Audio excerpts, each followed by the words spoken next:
사무엘상 27장 1에서 12절 말씀입니다. 제가 한 절, 여러분이 한 절 함께 교독하도록 하겠습니다. 다윗이 그 마음에 생각하기를 내가 호위되는 사울의 손에 망하리니 블레셋 사람의 땅으로 피하여 들어가는 것이 상책이로다. 사울이 이스라엘 온 경내에서 나를 수색하다가 절망하리니 내가 그의 손에서 벗어나리라 하고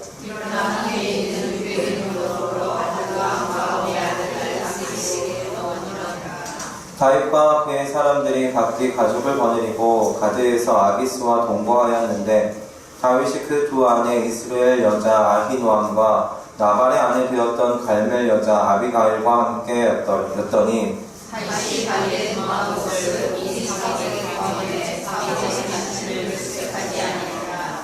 다윗이 아기스에게 이르되 내가 당신께 은혜를 받았거든 지방 성읍 중 한 곳을 주어 나로 거하게 하소서. 당신의 종이 어찌 당신과 함께 왕도에 거하리이까?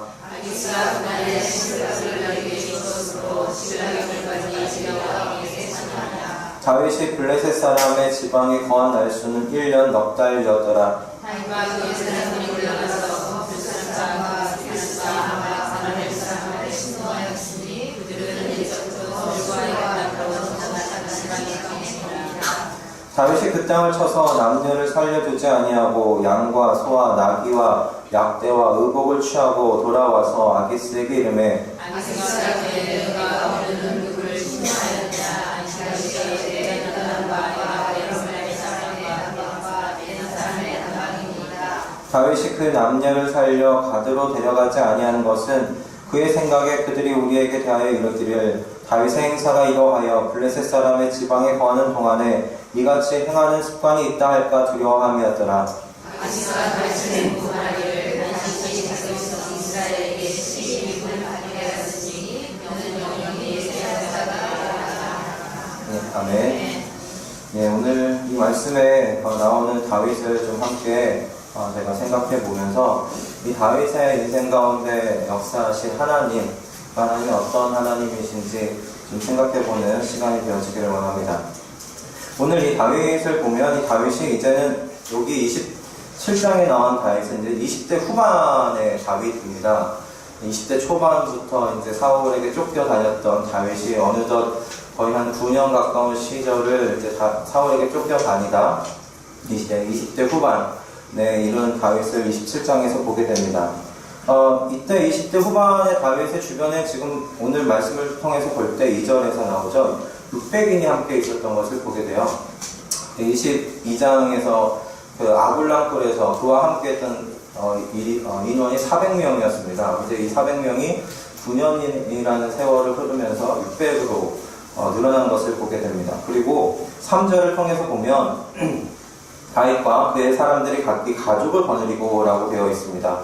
그러니까 이 600명 외에 가족들, 식솔들이 더 붙은 겁니다. 그래서 이 다윗이 사울의 손에 쫓겨 다니는 그때 거의 한 1200명 가까운 그런 어떤 주석을 보면, 책을 보면 2000명 정도라고 예상도 합니다.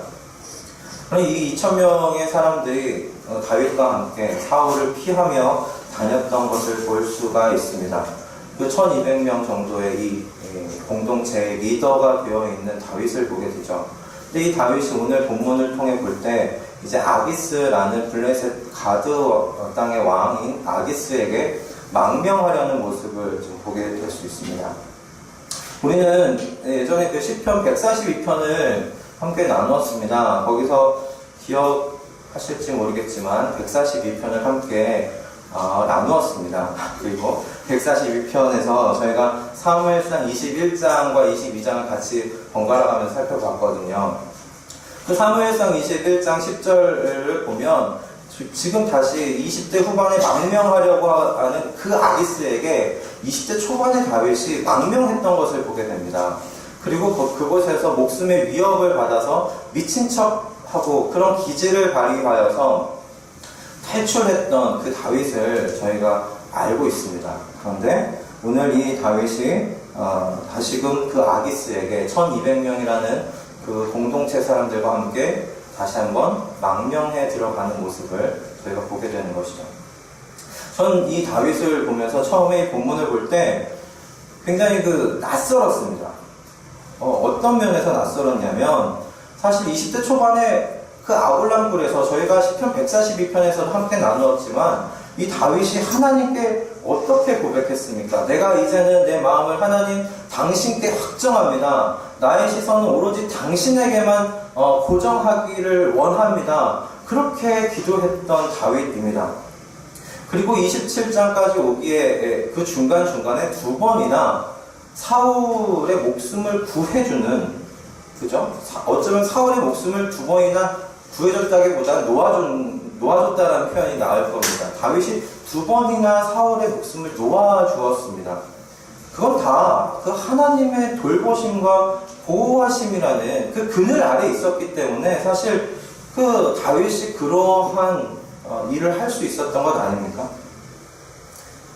다윗은 27장까지 어쩌면 그 9년 내내 그 전능자의 그 그늘, 돌봄과 보호하심의 그늘을 경험했던 사람입니다. 그러면 사실 이쯤 되면 27장에 이 다윗의 선택이 사실 좀 이상한 거예요. 어떻게 다윗이 이런 선택을 할 수 있지? 라는 생각이 들만하지 않습니까? 그 사무엘상 17장에 골리앗을 향해 물맷돌을 돌리면서 앞으로 나아갔던 그 용맹스러운 다윗은 지금 어디에 있습니까? 사울을 하나님 당신에게 내 시선과 내 마음을 확정합니다. 나의 갈 길을 알려주십시오 했더니 가시란 선지자를 통해서 너가 다시 유다 땅으로 들어가라. 너의 목숨을 노리는 사울 그가 있는 유다 땅으로 들어가라. 했던 그 말씀에 네 하고 바로 유다 땅으로 들어갔던 400명과 함께 다시 유다 땅으로 들어갔던 것이 다윗 20대 초반의 다윗이었습니다. 그런데 20대 후반 이제 9년 동안 이 시간을 보낸 이후 다윗이 오늘 아기스의 그늘로 들어가려고 하는 그 선택을 하는 우리가 27장의 다윗을 보게 됩니다. 그래서 낯설다는 겁니다. 9년이란 그 시절, 그 시간, 그것이 다윗에게 어떤 시간이었을까 생각해 보게 된다는 거죠. 27장을 그러면서 계속 좀 봤습니다. 어떻게 다윗이 이런 선택을 할 수 있었나? 왜 이런 선택을 할 수밖에 없었나? 그러면서 곰곰이 다윗의 상황을 생각해 봤습니다. 그랬더니 드는 마음이 이거였습니다. 다윗도 한 인간이었구나 라는 것이었습니다. 여러분 9년 가까이 도망자로 산다는 게 어떤 걸까요? 9년 가까이 어디 한 곳에 정착하지 못하고 피해만 다니는 그 도망자의 삶을 산다는 게 어떤 걸까요? 지치지 않을까요? 전 지칠 것 같다 생각이 들었습니다. 이제는 하나님이 나를 오늘도 이 위험에서 지켜주실 거야 라는 그 믿음을 발휘해야만 하는 그렇게 해서 견뎌야만 하는 그 상황을 이제는 좀 피하고 싶다. 그런 믿음을 내가 발휘하지 않아도 좀 오늘 1년만큼은 아니 한 달만큼은 좀 편하게 그렇게 어딘가에 머물고 있고 싶다 라는 마음이 들지 않았겠습니까? 어딘가 정착해서 살고 싶다 라는 마음이 들 수 있겠다 싶어요. 이스라엘 지금 왕 나의 목숨을 지금 구하려고 찾으려고 이스라엘 온 경내를 지금 휘젓는 그 사울이 언제 죽을지도 모르는데 하나님께서 나에게 기름 부으신 건 맞지만 내가 언제 이스라엘의 왕이 될지도 모르고 사울이 언제 죽을지도 모르는데 이스라엘 이 경내에 있다가는 힘들겠다 라는 그런 마음이 들지 않았겠느냐라는 것입니다. 그리고 리더잖아요. 1200명이나 되는 식솔들을 거느리고 있는 리더였어요. 자신과 함께 광야를 떠돌면서 오늘 뭘 먹을까, 내일 뭘 먹을까 걱정하는 그 식솔들을 보면 다윗의 마음은 또 어땠을까 싶더라고요.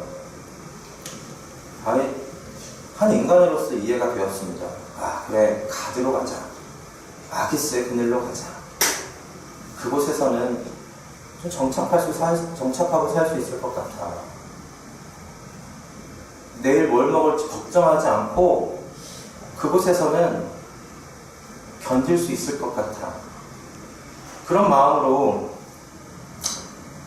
다윗이 아기스로 가려는 결심을 한 것이 아닐까 생각이 들면서 다윗도 한 사람이었구나, 한 인간이었구나 싶었습니다.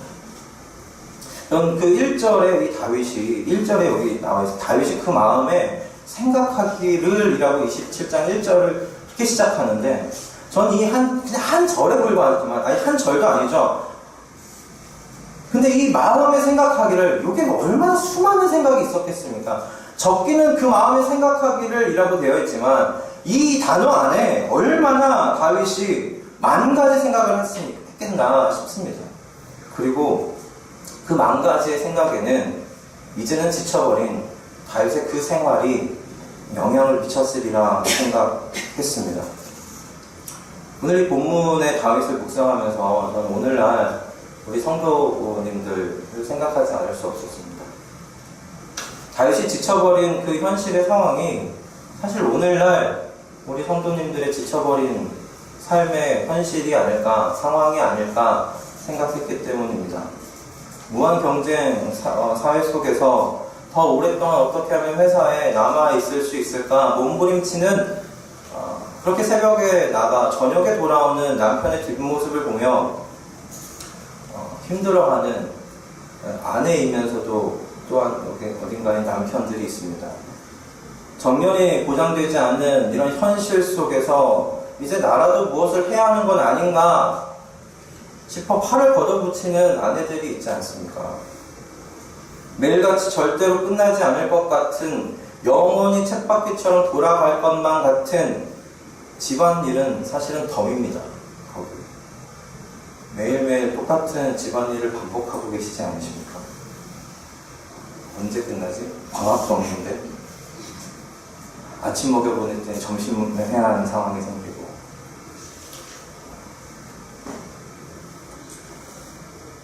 남편이 들어와서 도와줬으면 좋겠는데 피곤하니 바로 침대에 누워버리는 남편을 보며 속상한 생각이 들 수도 있겠다 싶었습니다. 그렇다고 뭐 자녀들이 살갑기를 합니까? 들어오면 방문 닫고 들어가 보는 건 닫혀져 있는 방문일 것 같고 문일 것 같고 그러다 보면 그 가정 안에서 닫혀진 방문을 보면서 나는 뭐지? 난 이 가정에서 나는 뭐하는 존재인가? 그런 생각 할 수 있겠다 싶었습니다. 가정 안에 내 이야기를 들어줄 일이 없을 때 찾지 못한 그 외로움이 물밀듯 밀려오는 그 순간 그것 경험해 보셨으리라 생각이 듭니다.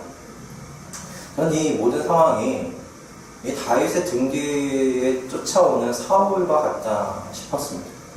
사울이 아닐까? 우리를 지치게 만드는, 우리를 쉴 수 없이 만드는 그 상황이 아닌가 생각이 들었습니다.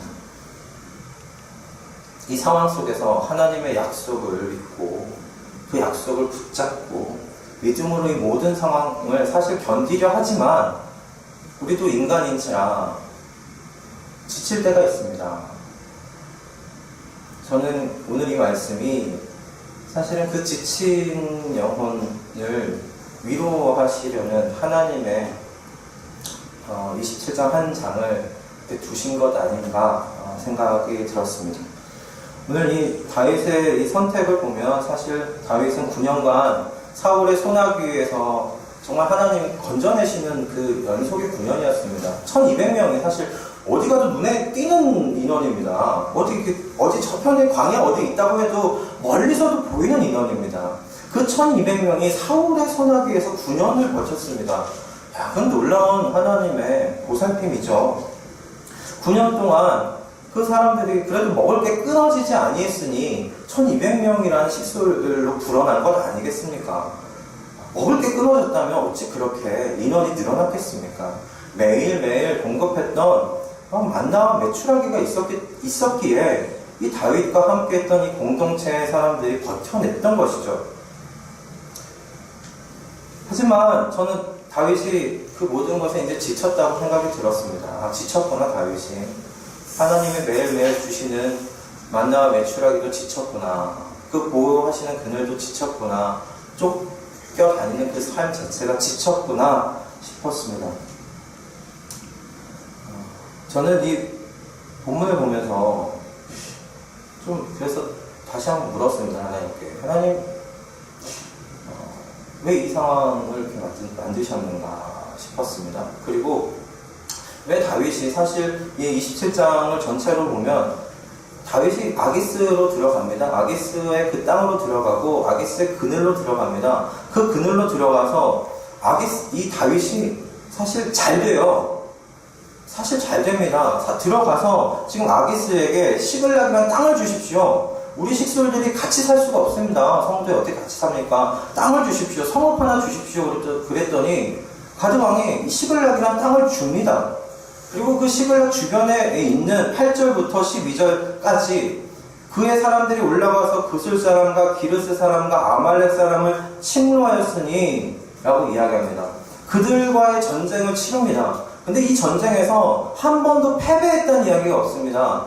다윗이 그들을 매일매일 나가서 칠 때 그 모든 전쟁에서 승리한 걸 볼 수 있습니다. 여러분, 이 승리가 다윗의 그냥 그 용병술로 승리한 것이 아닙니다. 하나님께서 승리하게 해주셨고 동행해 주셨으니 승리하는 것이죠. 그런데 그게 질문이 나오는 거예요. 왜 21장에서는 다윗이 처음에 아기스에게 갔을 때는 목숨을 구하기 위해서 미친 척하면서 빠져나와야 하는 상황을 만드셨으면서 왜 27장에서는 그가 아기스에게를 피할 때 왜 그냥 놔두시냐는 것이죠. 왜 그가 싸워야 할 때마다 승리하게 만드시고 그가 시글락을 요구했을 때 시글락이라는 땅을 가질 수 있도록 하나님 왜 다윗을 도와주십니까? 질문이 생겼어요. 21장의 하나님과 27장에 지금 다윗에게 하신 하나님이 너무 다른 거예요.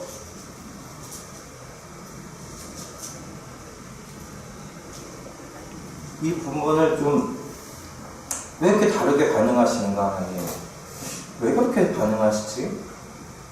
생각하다가 저는 이렇게 결론이 났습니다. 그런 마음을 주시더라고요. 하나님이 다윗을 이해하시는구나 같습니다.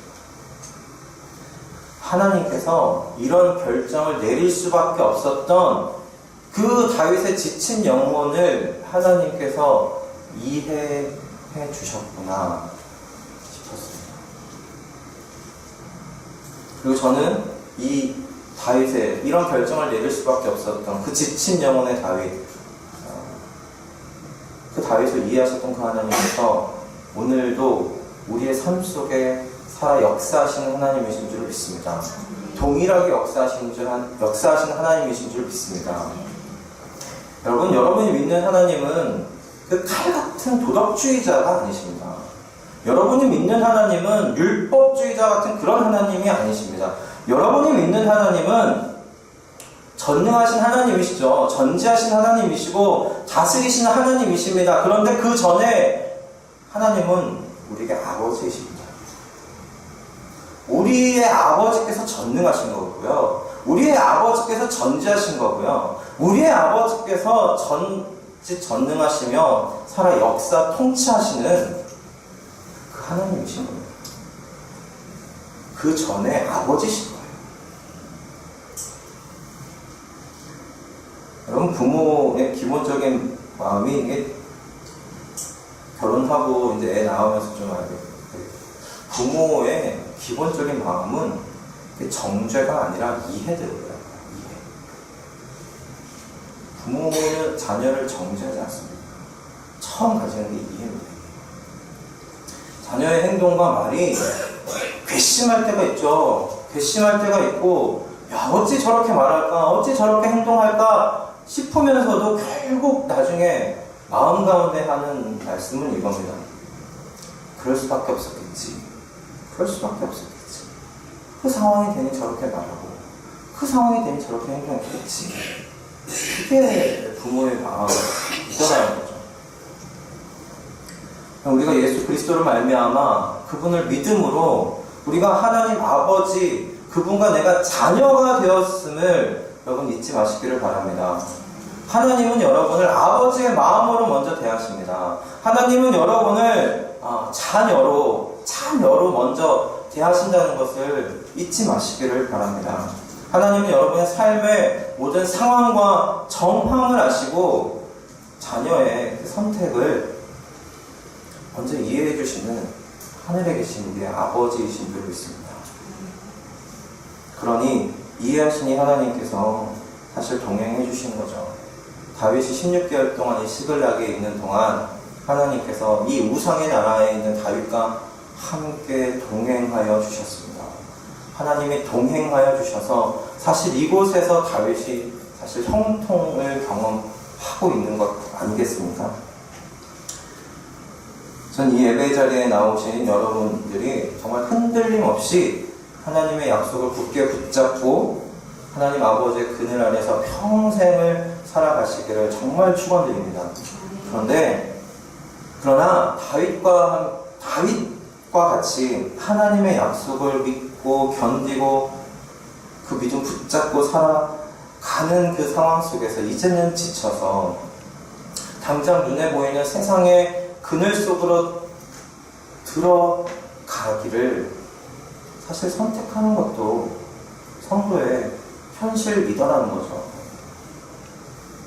절대 그러면 안 돼. 칼같이 자를 수가 없는 것이 성도의 현실이라는 것입니다.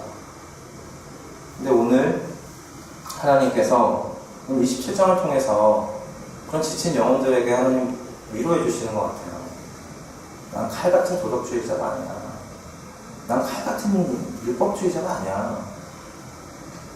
나는 먼저 너에게 아버지야. 내가 너의 선택을 정죄하려 하는 게 아니라 내가 너의 선택을 먼저 이해하려 한다. 라고 말씀해 오시는 것이 지금 오늘 이 27장에 나타나고 계신 하나님이십니다. 이제 이해하심으로 함께 그 지경에서 동행하여 주고 계신 그 하나님, 여러분 이 하나님이라면 이제 전 이 하나님을 드러내므로 여러분에게 말씀드리고 싶은 것은 언제든 우리의 상황은 아기스의 그늘을 선택할 수 있습니다. 하지만 그곳에서 바라옵기는 사무엘상 27장을 기억하시기를 바랍니다.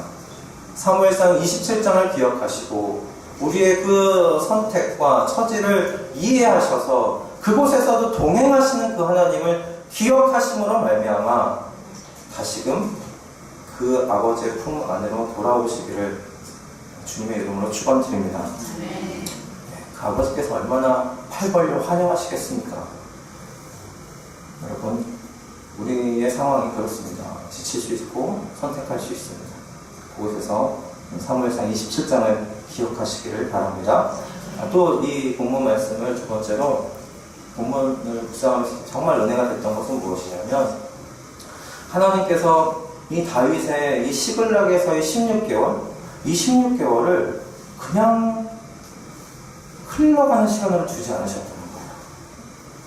이 16개월이 여러분 다윗의 통일 왕국의 초석이 됩니다. 오늘 그냥 이렇게 나와 있지만 27장의 8절 이 말씀을 보면 다윗은 그의 사람들과 올라가서 그솔 사람과 기르스 사람과 아말렉 사람을 침노하였으니 그들은 옛적부터 술과 애굽 땅으로 지나가는 지방의 거민이니라. 이 사람들이 어떤 사람들인가? 결국은 통일 왕국 이스라엘의 위협 요소였습니다. 그래서 이 부분에 대한 여러 가지 책들을 봤을 때 통일적으로 공통적으로 이야기하는 것은 이겁니다. 하나님께서 그 16개월 동안 이 시글락에서 이 민족들을 치게 하심으로써 통일 왕국의 초석을 다지셨다. 저는 이 경험이 사실 시글락에서의 경험이 우리 모두에게 있는 줄 압니다. 그리고 하나님께서는 여러분에게도 동일한 그런 고백이 있는 줄 압니다. 하나님으로부터 떨어져서 시글락, 그 그 아기스의 그늘, 세상의 그늘 속에서 살았던 그 시간도 하나님께서는 내 인생 가운데 사용하시더라. 하나님의 나라를, 하늘에 이루어진 하나님의 뜻이 이 땅 가운데 이루어드리는 그 일 가운데 그 시글락에서의 그 시간도 하나님이 사용하시더라. 그 고백이 저희들 모두의 고백 아닙니까? 여기 방황 안 해보신 적 있으십니까? 안 해보신 그 엘리트 성도분 계십니다. 저는 엘리트가 아니어서 20대에 정말 많이 방황했습니다. 그런데 그 세상 그늘 속에서 살았던 그 시간도 지금 이 목회 현장에서 사용하시다라는 거죠. 아이들을 이해하고 청년들을 이해하고 세상에 쾌락과 기쁨이 어떤 능력과 어떤 그 힘을 갖고 있는지 알게 해서 거기서부터 나오려면 어떻게 해야 되는지 깨닫고 알게 하셔서 그것을 사역 가운데 이용하게 하시는, 사용하게 하시는 그 하나님을 경험하게 되더라는 것입니다. 전 이 부분이 정말 은혜가 됐습니다. 아기스의 그늘로 가고자 선택했던 그 다윗의 선택도 하나님이 이해하시고 동행하셨는데 그 세상의 그늘 속, 그 아기스의 그늘, 그 시글락에서의 16개월을 하나님은 또 이렇게 사용하시는구나. 하나님의 자녀가 됐다는 게 얼마나 축복인가. 정말 하나님을 사랑하는 자, 곧 그의 뜻대로 부르심을 입은 자들에게는 모든 것이 협력하여 선을 이루게 하신다는 하나님의 그 말씀이 온전히 정말 진리된 말씀인 줄 믿습니다. 저희가 정말 이 하나님이라면 우리의 마음을 확정해 드려도 되지 않을까. 우리의 시선을 그분께 고정해도 되지 않을까. 전 여러분들에게 그것을 말씀드리고 싶습니다. 오늘 이 본문을 통해서 여러분들에게 말씀드린 건 그냥 방황해도 좋다고 말씀드리는 것이 아닙니다. 하나님께서 여러분을 이해하시고 여러분의 그 방황을 다 선하게 사용하시니 아기스의 그늘로 가도 좋다고 말하는 것이 아닙니다. 그곳에서도 이렇게 역사하셨던 다윗의 그 삶 속에 역사하셨던 이 하나님, 이해하시고 동행하시며 16개월의 그 시글락, 아기스의 그늘에서의 그 시간도 다 사용하시는 그 하나님, 그 하나님이라면 우리의 마음을 확정해 드려도 좋지 않겠냐. 우리 시선이 그분께 고정되어도 좋지 않겠느냐 라는 것을 말씀드립니다. 사실 여러분 27장 이 1절부터 12절 이 16개월의 시간은요, 사실 다윗에게는 여기 기록되지 않았으면 하는 말씀이에요. 여러분 생각해 보십시오. 이게 무슨 다 밝혀진다고 해서 득될 게 뭐가 있겠습니까? 부끄러운 기억이죠. 그렇게 9년 동안 그렇게 보호하시고 돌보신 하나님, 그 하나님을 경험했음에도 불구하고 이제 사실 16개월 이후면 사울이 죽고 하나님께서 약속하신 이스라엘의 왕으로 유다 땅으로 들어가게 되는데 그 16개월을 못 참아서 아기스의 그늘로 갔던, 그것을 선택했던 다윗의 이 선택이 다윗 자신에게는 얼마나 부끄러운 이야기겠습니까? 그런데 그 부끄러운 이야기를 여기에 기록하신 이유가 있지 않겠습니까? 그 우리를 향하신 하나님께서 기록해 놓으신 이유라고 생각합니다. 그 부끄러운 이 이야기 속에 하나님이 어떤 하나님으로 등장하시느냐, 그의 선택도 이해하시고 그의 처지와 상황을 이해하시고 그와 동행하심으로 말미암아 그의 아기스의 그늘의 16개월을 사용하시는 하나님, 선하게 이루어내신 그 하나님, 그 하나님이라면 우리가 평생 시선을 고정하고 마음을 확정하고 하나님, 제가 하나님 더 알기 원합니다. 하나님께 달려가겠습니다. 경주마처럼 세상 어디 양쪽 시선 이렇게 분간하지 않고 그냥 앞만 보며 하나님께 시선 고정하고 달려가겠습니다. 그렇게 마음에 확정을 해도 좋지 않겠느냐라는 것입니다. 오늘 이 아침 그렇게 하나님께 주님 제 마음을 드립니다. 주님 제 마음을 주님께 확정합니다. 주님 저를 받아주시옵소서. 제 제 평생을 그렇게 인도해 주시옵소서. 그렇게 기도하는 이 아침 되시기를 주님의 이름으로 축원드립니다. 기도하겠습니다.